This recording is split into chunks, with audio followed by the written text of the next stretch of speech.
Hello and welcome to the final episode this year of the Get Sustainable show produced by ESPN in partnership with Green Europe Today and Livestream Studio.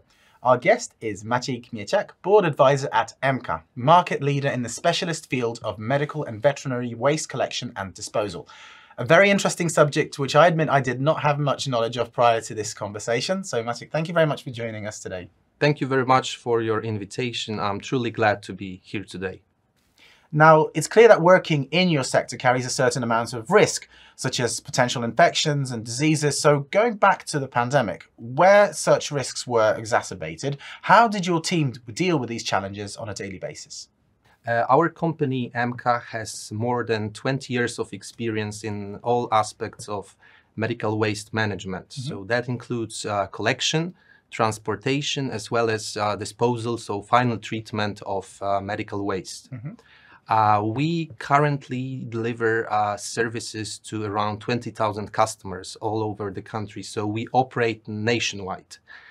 We employ around 230 people. That includes service providers, so our drivers who pick up medical and veterinary waste every day by our customer locations, and that includes our office team, of course.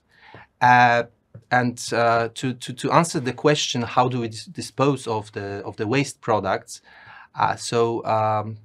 Currently, the waste thermal treatment is the technology dedicated to dispose of to treat hazardous infectious medical waste. Okay. So these are the installations, highly specialized, innovative, and modern installations for waste thermal treatment. And those installations, they have to comply with the most rigorous standards and strict rules as regards emissions of pollutants and chemical substances. Okay. We're having a conversation backstage where it's very interesting listening to the challenges that the whole industry faces in terms of the stereotypes that it has to overcome. So if maybe like to expand on that. What are the main challenges of the sector that you're working in, and how do you overcome these challenges? Yes, so the big challenge, or maybe the most important factor in our everyday operation, is that we deliver the high quality services to our customers. That means we are on time to pick up the waste, and then to guarantee the full safe cycle of the waste life. That means the transportation and final disposal. There have been, of course, the COVID time has been a really difficult time for everybody, and for our business, it has been time of a massive focus on everyday operation, because the priority of the health and the safety of our employees has been top priority for us. So we've implemented a couple of solutions to make sure that our employees were safe at the time, because we say that in the COVID time, in the duel with COVID, what we do, our people, our staff, was on the second line after the doctors, nurses, and medical staff, because we were, as we are a responsible company, we had to collect those kind of waste from hospitals and other entities in medical sector to guarantee the safety of the society. So what we did for that to guarantee the safety? So first of all, we provided our employees with personal protective equipment, all those measures such as gowns, masks, gloves, shoe covers, all of that. We worked in shifts so that the employees didn't meet each other. We did regular testing for COVID for all our employees. Also, we provided a mental support to our service providers, so to our drivers. So we discussed all the issues. We were trying to put much attention so that everyone feels safe at that time. And also, we increased significantly the number of employees at the time in our company, because we were sure that we have to guarantee that as long as someone gets sick or gets infected, he needs immediately a person to replace and do the job, to deliver the service, to pick up the waste. So we had a couple of, we call them reserve service providers who could replace them immediately and do our job. So these were the measurements we've taken up to fight in this difficult period. Very challenging time for everybody. Definitely. Yeah, waste neutralization is a controversial topic that sometimes can be misinterpreted. So how would you counter such arguments in terms of local communities and the work you do there? So first of all, I have to highlight that we try to use the right terminology and educate people of what we really do. So what we really do is with the hazardous medical waste, infectious waste, is that we recover energy from waste. And that is, so we call that installation for energy recovery from waste. All right, okay. So currently nowadays, the energy is a big issue for all of us. Yeah. So the energy, different sources of energy, the energy is really expensive. So this is an alternative of how we can cope with that issue. From the technological point of view, the final treatment of medical waste is done in installations for waste thermal treatment. So it's a high temperature burning process, the temperature between 850 and 1100 Celsius degrees. So the residue, the ashes from that process, it's just a few percent. So our technology is the best available technology currently in the market for waste treatment. It complies with those EU rules. Yeah. But education here is crucial. Education here is crucial. So once we start some process, first of all, we meet with local societies. We explain to them what we're going to do. We inform them about the emission standards that are very rigorous and strict. We tell them about the emission monitoring systems that are a crucial part of our technology. So we answer all the questions. We highlight that this is innovative, modern technology, completely different than let's call them incinerators that people have some connotation with 20, 30 years ago. So currently, this is a fully safe technology for the environment.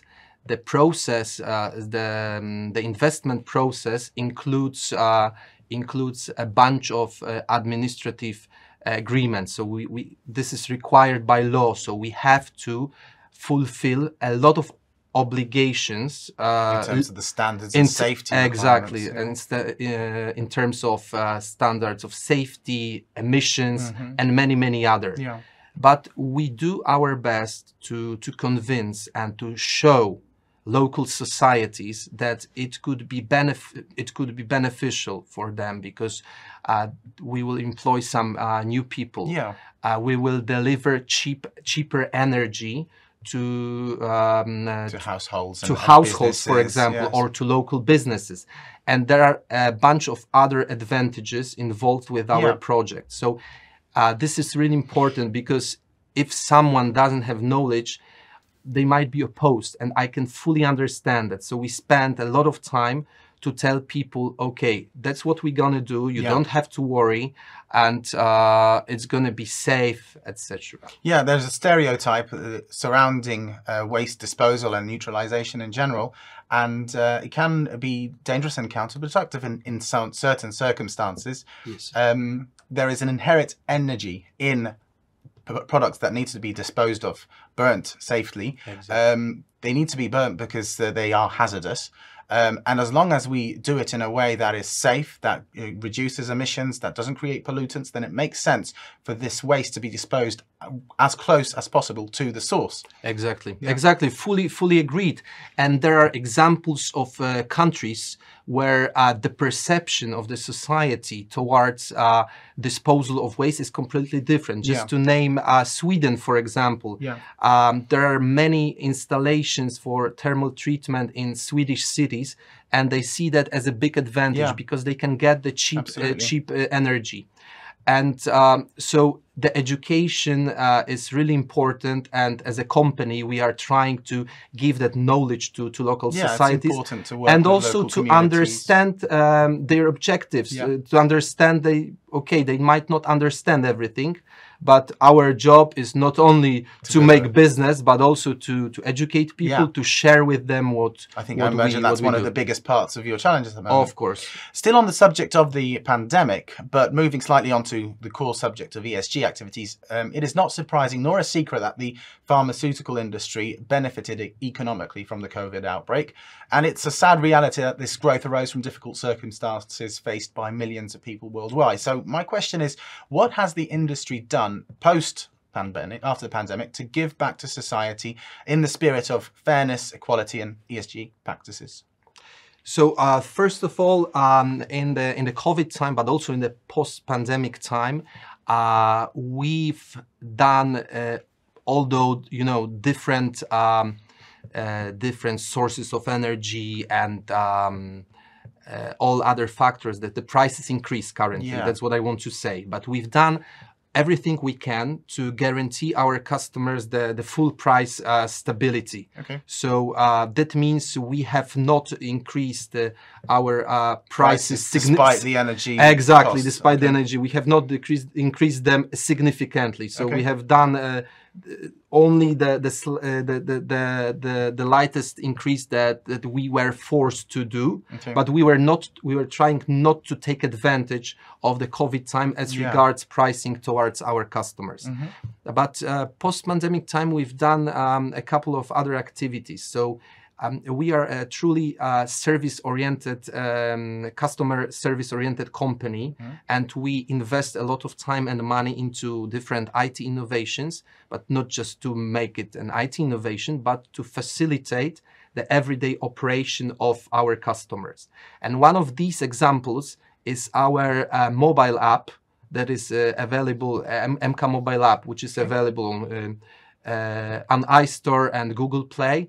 And so our customers using the mobile app can manage all the operations as regards the pickup of medical waste, so cooperation with our company. So they can change the schedule, they can arrange a new pickup, they can order some disposable products from us, they can download invoices and a bunch of other options that are available on the screen of iPhone. And more than 50% of our customers, they are using the app, and they are telling us, okay, we are saving a lot of time, and we can devote the time to what is really important for us. So treating our patients, because we don't have to spend time for paperwork. Okay, so you're reinvesting it in the business to make the whole purchasing process as smooth as possible, to allow more space to actually do the work that medical teams need to do. Yes, that is correct. We've also supported and picked up. We've been picking up goods waste from vaccination centers for COVID. So there have been vaccination centers created, hundreds of them all over Poland, and they also demand the pickup of waste, of medical waste from the injections, and we've also been doing that for the last three years.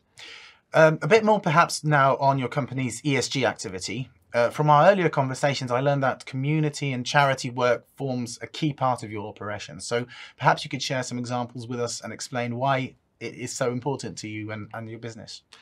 Yes, so yes, indeed, the charity activities are really, really important for us because we have a saying, okay, we do the business and we earn money, we do profit, but we want to give back to the society some part of it. So we support a lot of foundations. Just to name a few.